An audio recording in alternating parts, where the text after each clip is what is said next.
Hello everyone. நம்ம இந்த வீடியோவில் எதை பற்றி பார்க்க போகிறோம்னா 92 எடுத்த ஒரு ஸ்டூடெண்ட்டும் 90 எடுத்த ஒரு ஸ்டூடெண்ட்டும் நம்ம கம்பேரிஸ் பண்ண போகிறோம். ரெண்டு பேருமே ஒரே கொஷின் பேப்பர் தான் யூஸ் பண்ணியிருக்காங்க. ஸோ அதனால் ஒரு ஈஸி கம்பேரிசன் தான், ரொம்ப டீட்டெயில்டான ஒரு கம்பேரிசன் கிடையாது. இவங்க எப்படி ஃப்யூச்சரில் பெர்ஃபார்ம் பண்ணுவாங்க அப்படின்றத ப்ரிடிக்ட் பண்ண போகிறோம். இது வந்து quarterly exam, 8th standard. Almost exam முடிஞ்சு கிட்டத்தட்ட ஒரு 8 மந்த்ஸ் ஆகுது. இப்போ இந்த ஸ்டூடெண்ட் வந்து 9th போயிட்டு இருப்பாங்க. இவங்க எப்படிலாம் பெர்ஃபார்ம் பண்ணியிருக்காங்கன்னு பார்ப்போம்.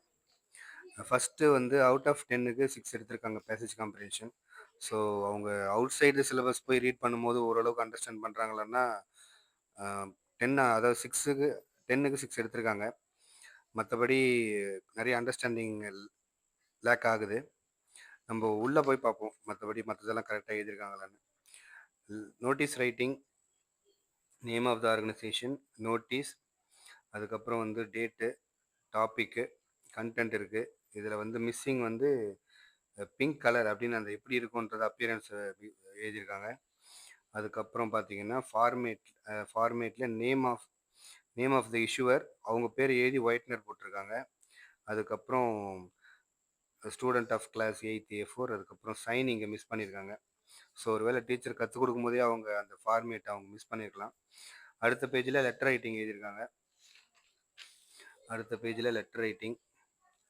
லெட்டர் ரைட்டிங் எப்படி எழுதியிருக்காங்கன்னு பார்ப்போம். ஐ ஆம் யுவர் சிஸ்டர் சோனு. அங்கங்கே லேகிங் இருக்குது. அங்கங்கே இவங்களுக்கு ப்ளோட்வேர் இருக்குது. அதாவது ஒரு வீடியோ பார்க்கும்போது தேவையில்லாத அட்வர்டைஸ்மெண்ட் வர மாதிரி அங்கங்கே இருக்குது. ஒரு சில இடத்துல ஒயிட்னர் போட்டு பேட்ச் பண்ணியிருக்காங்க. அதே மாதிரி இந்த இடத்துல அவங்க ஒரிஜினல் நேம் எழுதியிருக்காங்க. அதுக்கப்புறம் கொஸ்டின் பேப்பரில் இருக்கிற நேமை மாற்றிருக்காங்க. அதுக்கு ஒயிட்னர் போட்டிருக்காங்க. 90 எடுத்த ஸ்டூடெண்ட்ஸ் மற்ற 1 மார்க்லாம் ஓரளவு கரெக்டாக இருக்கும். இந்த இடத்துல ஆன்சர் ஷீட்டில் கொஸ்டின் ஆன்சர்லாம் எப்படி எழுதியிருக்காங்கன்னு பார்ப்போம். இது வந்து 6 மார்க் கொஸ்டின் அங்கங்கே அவங்களுக்கு திங்க் பண்ணும்போது ஓனாக எழுதுறது ரொம்ப ஸ்ட்ரகிள் ஆகுது. இதெல்லாம் தெரியுது. அதே மாதிரி 2 மார்க்ஸ்லாம் எப்படி எழுதியிருக்காங்கன்னு பார்ப்போம். 2 மார்க்ஸில் ஒரு 40 வேர்ட்ஸ் ரிக்வயர்டு. அதில் கிட்டத்தட்ட ஒரு பரவாயில்ல எழுதியிருக்காங்க. ஆனால் ஃபஸ்ட்டு கொஸ்டின் அது மாதிரி ஒரு 1-2 கொஸ்டினில் வந்து ஜஸ்ட் 25 வேர்ட்ஸ் தான் எழுதியிருக்காங்க. அவங்களுக்கு வந்து டீட்டெயில்டாக எக்ஸ்பிளைன் பண்ண தெரியல. இந்த the injustice that a news paper can do is spreading opinion which is, இதெல்லாம் வந்து அந்த அளவுக்கு டீட்டெயில்டாக இல்லை. ஆனால் ஃபுல் மார்க் வாங்கியிருக்காங்க. ஸோ ஃபஸ்ட்டு ஸ்டூடெண்ட் வந்து 92 எடுத்திருக்காங்க. இந்த ஸ்டூடெண்ட் நம்ம பார்த்துட்டோம். அடுத்தது 90 எடுத்த ஸ்டூடெண்ட் எப்படி பண்ணியிருக்காங்க அப்படின்றத பார்ப்போம். 90 எடுத்த ஸ்டூடெண்ட்டும் அதே மாதிரி தான் ஃபஸ்ட்டு 10க்கு 6 எடுத்திருக்காங்க. அதாவது ரெண்டு பேருமே கிட்டத்தட்ட ஒரே மாதிரி தான் வாங்கியிருக்காங்க. ஸோ உள்ளே எப்படி பார்ப்போம். உள்ளே வந்து நோட்டீஸ் ரைட்டிங்கில் லாஸ்ட் லஞ்ச் பாக்ஸ் அவங்க வந்து வேறு மாதிரி எழுதியிருக்காங்க. இவங்க அந்த டாபிக் மட்டும் கொஞ்சம் வேறு மாதிரி இருக்குது.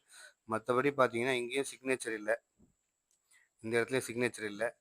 இவங்க வந்து அந்த பாக்ஸ் எப்படி இருக்கும், என்ன கலரு, அப்பியரன்ஸு அதெல்லாம் வந்து எழுதவே இல்லை. பட் கொஸ்டின் ஆன்சர் எப்படி எழுதியிருக்காங்கன்னு பார்ப்போம். 90 எடுத்தவங்க கொஸ்டின் ஆன்சர்லாம் கொஞ்சம் டீட்டெயில்டாக எழுதியிருக்காங்க. 2 மார்க்கே வந்து கிட்டத்தட்ட 50 வேர்ட்ஸ் கிட்டே எழுதியிருக்காங்க. 7 லைன்ஸ் 6 லைன்ஸ் எழுதியிருக்காங்க. அவங்க எப்படிலாம் வேர்ட்ஸ் யூஸ் பண்ணியிருக்காங்கன்றது பார்ப்போம். எப்படி வந்து வேர்ட்ஸ் யூஸ் பண்ணுறத விட எப்படி ஒரு சென்டென்ஸ்லேருந்து அடுத்த சென்டென்ஸுக்கு மாறும்போது எப்படிலாம் கனெக்டர்ஸை யூஸ் பண்ணுறாங்கன்றத பார்ப்போம். எதனா இன்ட்ரெஸ்டிங்காக இருக்குன்னு பார்ப்போம். இந்த இடத்துல பார்த்தீங்கன்னா set that couldn't be seen often, இந்த மாதிரி அங்கங்கே நான் ஏற்கனவே படித்து பார்த்ததில் நான் தெரிஞ்சுக்கிட்டது வந்து இன்டைரக்ட் ஸ்பீச் நல்லா யூஸ் பண்ணியிருக்காங்க. அதுக்கப்புறம் இங்கே பார்த்தீங்கன்னா ஹவ் இந்த கனெக்ட் பண்ணுற கனெக்டர்ஸ் நல்லா இருக்குது. ஸோ ஒரு சென்டென்ஸ்லேருந்து அடுத்த சென்டென்ஸுக்கு அவங்க ஷிஃப்ட் ஆகும்போது அவங்க எழுதுகிற விதம் வந்து நல்லா இருக்குது. அதுக்கப்புறம் லெட்டர் ரைட்டிங் எப்படி எழுதியிருக்காங்க பார்ப்போம். லெட்டர் ரைட்டிங் அவங்கள விட இவங்க வந்து கொஞ்சம் கிளியராகவே இருக்குது. இவங்களுக்கும் அந்த ப்ளோட்வேர் இருக்குது. அங்கங்கே வந்து அதாவது அட்வர்டைஸ்மெண்ட் மாதிரி வீடியோ பார்க்கும்போது வர அட்வர்டைஸ்மெண்ட் மாதிரி இவங்க திங்கிங்கில் இருக்குது. ஆனால் 90 எடுத்தவங்கள விட இவங்க கேபிட்டல் லெட்டர் யூசேஜ், பங்க்சுவேஷன் அந்த மாதிரி ஒரு சில ஏரியாஸில் வந்து நல்ல ஒரு இம்ப்ரூவ்டு மெச்சூரிட்டியை காட்டியிருக்காங்க. இங்கே வந்து லெட்டர் ரைட்டிங்கில் பார்த்தீங்கன்னா டைமை பற்றி த இம்பார்ட்டன்ஸ் ஆஃப் டைம் இவங்க பார்த்தீங்கன்னா எத்தனை தடவை யூஸ் பண்ணியிருக்காங்கன்னு பார்ப்போம். டைம்ன்ற வேர்டு 1, அதுக்கப்புறம் ஒரு 3 டைம்ஸ் நான் பார்த்த மாதிரி ஞாபகம். ஸோ ஆனால் 92 எடுத்த ஸ்டூடெண்ட் வந்து மறுபடியும் நம்ம அந்த பேப்பருக்கு போவோம். 92 எடுத்த ஸ்டூடெண்ட் நான் வந்துடுச்சு. 92 எடுத்த ஸ்டூடெண்ட்டு டைம்ன்றது எத்தனை தடவை யூஸ் பண்ணியிருக்காங்க பார்ப்போம். 1, 2, அதுக்கப்புறம் ஒரு சென்டென்ஸ்லேயும் அவங்க அந்த வேர்ட்ஸை யூஸ் பண்ணியிருந்தாங்க. டைம் இங்கே இருக்குது, அதுக்கப்புறம் டைம் இங்கே இருக்குது, இங்கே இருக்குது. இதே மாரி கிட்டத்தட்ட டைமே எனக்கு தெரிஞ்சு ஒரு 10 டைம் யூஸ் பண்ணியிருந்தாங்க. டைம பத்தி எழுத சொன்னா சுத்தி சுத்தி நம்ம டைமே எழுதிருவோம். அத விட்டு நம்ம வெளிய போகக்கூடாது அப்படின்னு நெனச்சிருப்பாங்கன்னு நெனைக்கிறேன். இவங்க வந்து ஓனா எழுதுறாங்க எல்லாத்தையும். அதே மாதிரி ஆன்சர்ஸ்லேருந்து எல்லாமே வந்து ரொம்ப டீப்பா எழுதல. ஆனா 90 எடுத்த ஸ்டூடண்ட் வந்து எல்லாத்தையுமே கொஞ்சம் டீப்பா எழுதுறாங்க. ஆனா மார்க் மட்டும் கொஞ்சம் கம்மியா வாங்கியிருக்காங்க. ஏன்னா ஒரு 1 ஆர் 2 1 மார்க்ஸ்க்கு தப்பானதுனால. சரி இது 2த்துல யார் நல்லா பண்ணியிருக்காங்கன்றத விட, இவங்க எப்படி ஃப்யூச்சர்ல நல்லா மார்க் எடுக்க முடியும் அப்படின்றத வச்சு நம்ம பார்ப்போம். இவங்க வந்து இப்ப 90 எடுத்திருக்காங்க. 9த் படிக்கிறாங்க. 10த் பப்ளிக் எக்ஸாம்லயே இவங்களால 90 தான் ஸ்கோர் பண்ண முடியும். அது எப்படி நான் சொல்றேன்னா, இங்க பார்த்தீங்கன்னா தெரியும். கிராமர்ல என்ன மிஸ்டேக் பண்ணியிருக்காங்கன்னு. ஃப்யூச்சர் கன்டினியூஸ் டென்ஸ் தப்பா இருக்கு. ஹேவ் பீன் ஸ்டேட்டிங் இது 2மே டென்ஸு. இவங்க 2 பேருக்குமே டென்ஸு. அவங்களும் தப்பு பண்ணியிருக்காங்க. இவங்களும் தப்பு பண்ணியிருக்காங்க. ஸோ டென்சஸ் தெரியலன்னா, இவங்க வந்து வழக்கமா ஸ்போக்கன் இங்கிலீஷ் அதிகமா யூஸ் பண்ணாதவங்களா இருப்பாங்க. அதே மாதிரி அவுட் சைட் த புக் போய் நெறைய ரீடிங் பண்ணாதவங்களா இருப்பாங்க. அதனால தான் வந்து டென்சஸ்ல மிஸ்டேக் இருக்கு.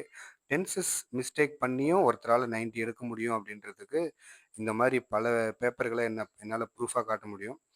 பட் விஷயம் என்னன்னா, பிரசன்ட் டென்ஸ் அதில வந்து simple present tense, present continuous இந்த மாரி ஒரு 5, 6 சென்டென்ஸ் தான் அதிகமா வேர்ல்டு லெவல்ல ஸ்போக்கன் இங்கிலீஷ்ல யூஸ் ஆகுது. ஒருவேளை இவங்க பேசலாம். பட் ஆனா அவர் வந்து டீட்டெயில்டா ப்ராப்பரா வந்து டென்சஸ் இந்த மாரி பேசிக்ஸ மாஸ்டர் பண்ணாத ஒரு ஸ்டூடெண்ட்டா இருக்கலாம். இவங்க இது 10த்லயும் ஒரு 92, 92 டூ 94 தான் எடுப்பாங்க. இதே மாரி இருந்தாங்கன்னா, எப்போ வந்து பேசிக்ஸ வந்து ஸ்ட்ராங் பண்ணணும்னு நெனச்சு, அவங்களுடைய மிஸ்டேக்ஸ் எல்லாம் கரெக்ட் பண்ணணும்னு நெனைக்கும்போது, அவங்க கண்டிப்பா 98, 99 எடுக்கலாம். ஏன்னா 2 பேருக்குமே ஹேண்ட் ரைட்டிங் ஓரளவுக்கு நல்லா இருக்கு. ஸோ இந்த பேசிக்ஸ் எல்லாம் கரெக்ட் பண்ணல. பேப்பர் குடுக்கும்போது நான் மார்க்க மட்டும் தான் பார்ப்பேன். எனக்கு ஏன் 1/2 மார்க் குறைச்சீங்க? எனக்கு ஏன் 1 மார்க் குறைச்சீங்கன்னு மட்டும் தான் நான் கேட்பேன். அப்படின்ற மைண்ட் செட்டோட இருந்தா, டிஃபரண்டான போர்ஷன்ஸ் ஒரு டைமும் வரும். அடுத்த 18 எக்ஸாம்ஸ் இவங்க கண்டிப்பா 10த்துக்குள்ள எழுதுவாங்க. அந்த 18 எக்ஸாம்லயும் அவங்க கான்சன்ட்ரேஷன் ஃபுல்லா வேற வேற போர்ஷன்ல, வேற வேற கான்செப்ட்ல தான் இருக்கும். அவங்கள கரெக்ட் பண்ணிக்கிறதுல இருக்காது. ஸோ ஸ்டூடண்ட்ஸ் நீங்களும் உங்க பேப்பர் எடுத்து பாருங்க. உங்க பேப்பர்லயே உங்க ப்ராப்ளத்துக்கு சொல்யூஷன் கண்டிப்பா இருக்கும். இந்த வீடியோ யூஸ்ஃபுல்லா இருந்ததுன்னா, ஒரு சப்ஸ்கிரைப் பண்ணிக்கோங்க.